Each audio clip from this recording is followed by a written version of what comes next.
Assalamualaikum warahmatullahi wabarakatuh. Selamat malam, selamat berjumpa kembali para perjuang cuan, saudara-saudara seperjuangan.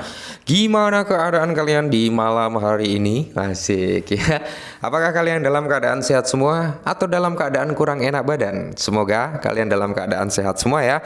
Lantas bagaimana dengan teman-teman yang dalam keadaan kurang enak badan? Saya doakan semoga kalian lekas diberi kesembuhan ya teman-teman ya, agar bisa beraktivitas seperti biasanya. Pokoknya doa terbaik buat kalian semua, sukses semua ya, dan menjadi orang kaya semua. Amin ya, tanpa terkecuali. Ya, buat teman-teman semua tetap tidak luput secangkir kopi harus selalu ada buat menemani kesempatan di malam hari ini teman-teman. Dimana kalau kita lihat bersama-sama kinerja daripada sektor kripto belum membaik juga teman-teman ya. Kita perlu antisipasi, perlu waspada juga ya untuk kinerja daripada Bitcoin. Takutnya dia masih bisa koreksi kembali teman-teman, karena kalau kita mengacu pada pergerakan Bitcoin saat ini kan masih dikocok-kocok juga nih oleh bandar ya. Apalagi Mt. Gox siap untuk mendistribusikan sekitar 17.000 sekian user ya, terhadap user yang terkena imbas keruntuhan daripada Mt. Gox waktu itu gitu teman-teman ya. Dan di sini kalau kita lihat teman-teman, keadaan daripada altcoin hari ini kurang bagus juga, merona-rona, meronta-ronta ya kan. Akan tetapi ya walaupun seperti ini teman-teman jangan ngeluh ya, tetap semangat lah ya. Saya kira akan ada masanya di mana altcoin dan Bitcoin akan membuat ATH barunya teman-teman. Apakah di kuartal keempat atau di tahun-tahun 2025, kita tunggu saja teman-teman. Karena apa? Harapan terbesar kita adalah di tahun 2025, karena itu adalah puncak bull run kalau menurut siklus yang udah terjadi sebelum-sebelumnya gitu teman-teman ya.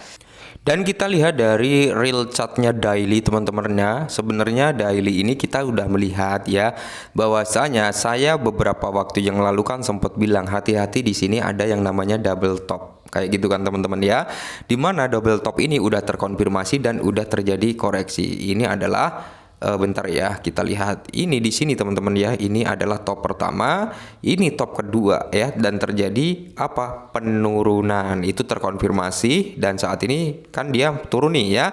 Turun sampai di harga berapa ya? Terendahnya itu kisaran harga 53 ribuan kan waktu itu ya, beberapa hari yang lalu. Habis itu dia recover teman-teman. Untuk saat ini recover ya kan, naik, cuman dia menyentuh di area sini teman-teman, di area resisten become supportnya. Jadi dia terpantul di area situ dan saat ini udah masuk dalam apa? Area yang dimana bisa menjadi area pantul yang cukup kuat atau dia akan terjebol turun ke bawah. Kalau Bitcoin ini mampu mempertahankan kinerjanya di dalam range harga ini teman-teman ya, kisaran di harga 63.000 sampai di area 65 ribuan teman-teman, maka kalau dia konsolidasi di sini ada potensi Bitcoin untuk rebound kembali. Tapi kalau di sini dia nggak mampu teman-teman untuk mempertahankan kinerja harga, maka kita akan melihat Bitcoin mungkin turun sampai di range harga 58 sampai kisaran 56 teman-teman ya. Itu area yang mungkin akan dituju daripada Bitcoin berikutnya. Untuk saat ini kan berada di kisaran 64 63 kayak gitu kan teman-teman untuk hari ini. Dan semoga saja dia konsolidasi aja di situ, nggak breakdown ke bawah lagi. Syukur-syukur dia malah mampu mendapatkan momentum bullish untuk breakout kembali gitu teman-teman ya. Nah, di tengah keadaan market yang kurang bagus teman-teman, di mana ada perakiraan harga daripada Cardano atau ada ya targetkan keuntungan sekitar 87% meski ada arus keluar pemegang. Oke ya. Memang kalau kita berbicara XRP, Cardano teman-teman, ini foodnya ngeri juga gitu ya. Stablecoin, token mati, nggak ada masa depan ini ya. Naik turunnya segitu aja, yang lain hype tinggi ya kan, naik lumayan tinggi sampai puluhan persen, ini naiknya paling berapa, 5% ya 6% gitu. Pokoknya foodnya kenceng ya, tapi menarik teman-teman ya. Jadi gimana ya, bisa dikatakan gini teman-teman ya, kita masuk ketika orang lain pada menghujat, pada takut untuk masuk. Tapi kita akan check out atau keluar teman-teman ya, ketika orang lain itu berbondong-bondong untuk masuk. Jadi pahamlah sampai sini bagaimana maksudnya ya. Jadi ramalan harga Cardano oleh pendiri Charles Hoskinson menunjukkan Cardano dapat melampaui Bitcoin Bitcoin meskipun terjadi arus keluar yang signifikan. Cardano menunjukkan tanda-tanda pemulihan mendekati di area $1 ya. Melampaui Bitcoin ini bukan berarti melampaui dari segi market cap, dari segi harga, enggak ya. Mungkin dari segi arus volume kayak gitu teman-teman ya. Seperti itu. Oke. Jadi di mana kalau kita lihat bersama-sama teman-teman, sebenarnya untuk perakiraan harga Cardano sendiri mengungkapkan bahwa aset tersebut telah mengalami tren penurunan meskipun ada banyak pembaruan dari tim. Hard fork chain yang akan datang diperkirakan akan mendorong harga Cardano naik. Tetapi kondisi pasar secara umum mungkin telah menggagalkan rencana tersebut. Dimana kalau kita lihat harga Cardano juga ikut turun hari ini sekitar 5% hingga di perdagangan pada area 396 selama sesi Eropa. Karena analis on-chain mengungkapkan arus keluar pemegang sebagai persiapan untuk hard fork chain. Meskipun demikian, grafik harga Cardano menunjukkan potensi jalur bullish ke area 0,68 dalam beberapa hari mendatang. Semoga saja ya teman-teman, semoga saja, berarti ini kan akan menjadi 1 kali lipat dari harga saat ini ya. Nah, jadi pendiri Cardano, Charlie Hoskinson, teman-teman, yakin aset dapat menggantikan Bitcoin di masa mendatang. Kesimpulan ini didasarkan pada keyakinan Hoskinson bahwa kegunaan Bitcoin terbatas. Dalam wawancara dengan Altcoin Daily, Hoskinson mengatakan batas atas Bitcoin tidaklah tinggi.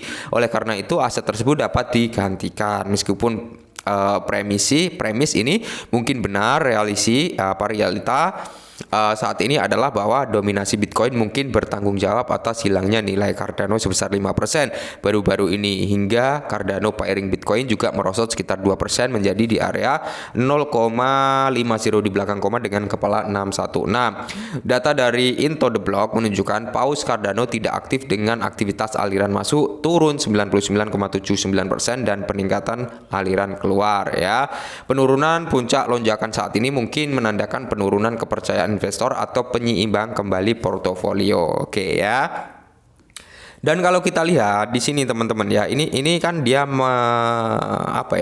memprediksikan dengan teknikalnya lah, dengan RSI, MACD dan sebagainya gitu teman-teman ya. Kita mengutip dengan kata-kata Charlie Hoskinson yang dimana mungkin Cardano bisa menggantikan Bitcoin. Apa kalian yakin Cardano bisa menggantikan Bitcoin? Kalau saya pribadi teman-teman, Bitcoin sulit untuk digantikan. Meskipun di dunia kripto gak ada yang gak mungkin, tapi selama ya kan ini belum pernah ada satu koin pun yang mampu menggeser daripada kedudukan Bitcoin. Mungkin kalau di persentase nomor 2, nomor 3 dan 10 besar itu silih berganti teman-teman ya, silih berganti. Tapi kalau nomor 1 tetap didominasi dengan Bitcoin. Oke lah. Cari Hoskinson positif itu optimis ya, optimis itu bagus gitu teman-teman. Cuman kita juga harus realistis ya, harus realistis. Dimana kalau kita mengacu pada pergerakan Cardano saat ini, mungkin dia bisa menyaingi Bitcoin atau menggeser Bitcoin dari segi volume. Ya, volume. Kalau harga, market cap kayaknya berat. Tapi kalau volume saya masih yakin bisa, teman-teman. Meskipun sektor kripto nggak ada, ya nggak mungkin. Tapi nggak ada salahnya juga, ya kan. Ada kita memiliki entah 10 Cardano, ya kan, atau 5 Cardano. Siapa tahu kan ya, Cardano ini bisa menyentuh di persentase harga $10, $15 atau $20 di masa depannya. Nggak ada yang tahu, teman-teman ya. Ya, jadi buat teman-teman semua holder daripada Cardano, kalian harus tetap semangat dan selalu kurangi sambat ya teman-teman ya. Ingat ya, kesabaran kita pasti akan membuahkan hasil. Tetap semangat, selalu kurangi sambat dan salam cuan.